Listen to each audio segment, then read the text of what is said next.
Hello বন্ধুরা, তোমরা কেমন আছো? আমি ভালো আছি। মুন্নি লাইফস্টাইলে তোমাদের অনেক অনেক স্বাগত। আর দেখো, আজকের রেসিপি নিয়ে চলে এসেছি। আজকের রেসিপি হলো খারকুল পাতা বাটা। আমি কিভাবে খারকুল পাতা বাটা বানাই সেইটা চলো তোমাদের সাথে শেয়ার করি। দেখো, প্রথমেই আমি খারকুল পাতাগুলোকে ধুয়ে জল ঝরিয়ে রেখে দিয়েছি, আর সাথে নিয়েছি 4টে কাঁচা লঙ্কা আর কতগুলো রসুনের কোয়া। আর একদিকে কড়াই গরম বসিয়ে দিয়েছি, তার মধ্যে আমি দিয়ে দিলাম খারকুল পাতাগুলো আর দিয়ে দেব কাঁচা লঙ্কা আর রসুনের কোয়া। এগুলোকে দিয়ে ভালোভাবে নেড়ে চেড়ে নেব।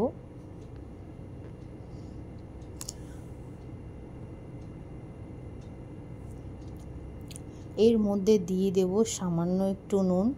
নুন দিলে পাতাগুলো মজে যাবে আর পাতাতে যা জল আছে সেগুলোও বেরিয়ে যাবে। সামান্য একটু নেড়ে চেড়ে নেব।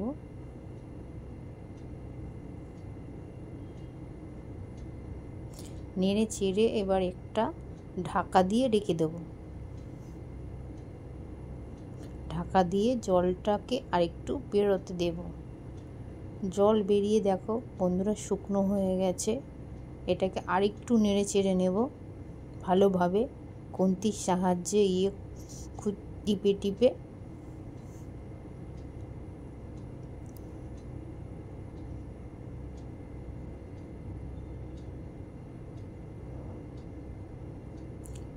জল শুকনো হয়ে গেছে বন্ধুরা। এটাকে এবার আমি একটা প্লেটের মধ্যে ঢেলে নেব।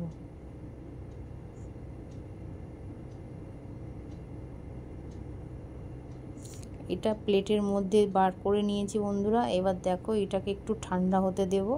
লঙ্কা আর রসুনগুলোও পুরো সেদ্ধ হয়ে গেছে। এটা ঠান্ডা হলে মিক্সির জারেতে দিয়ে দেব। দেখো বন্ধুরা, ঠান্ডা হয়ে গেছে।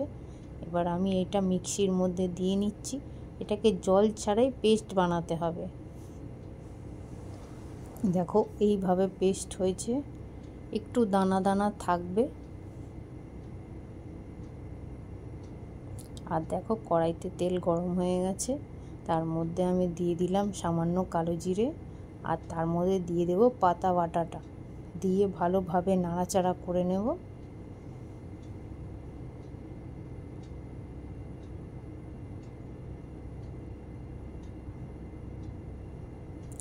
এবার এর মধ্যে দিয়ে দেব একটু সামান্য নুন। নুন আমরা পাতাতে আগেও দিয়েছি, এতেও একটু দিতে হবে। সামান্য আন্দাজ বুঝে নুনটা দিয়ে নেব। দিয়ে ভালোভাবে নাড়াচাড়া করতে থাকবো যতক্ষণ না তেল ছেড়ে যাচ্ছে আর এক জায়গায় জমাট বেঁধে যাচ্ছে। দেখো বন্ধুরা, এবার তেল ছেড়ে এক জায়গায় জমাট বেঁধে গেছে। আমার খারকুল পাতা বাটা রেডি হয়ে এসছে। এটা গরম ভাতে দারুণ লাগে। তোমরাও এবার বানিয়ে ফেলো ঝটপট খারকুল পাতা বাটা এই রেসিপিটা। আমার ভিডিওগুলো যদি ভালো লাগে বন্ধুরা, প্লিজ একটা করে লাইক করো, কমেন্ট করে জানিও আমার ভিডিওগুলো কেমন লাগছে, আর আমার সাথে থাকো। টাটা বন্ধুরা, সবাই ভালো থাকবে।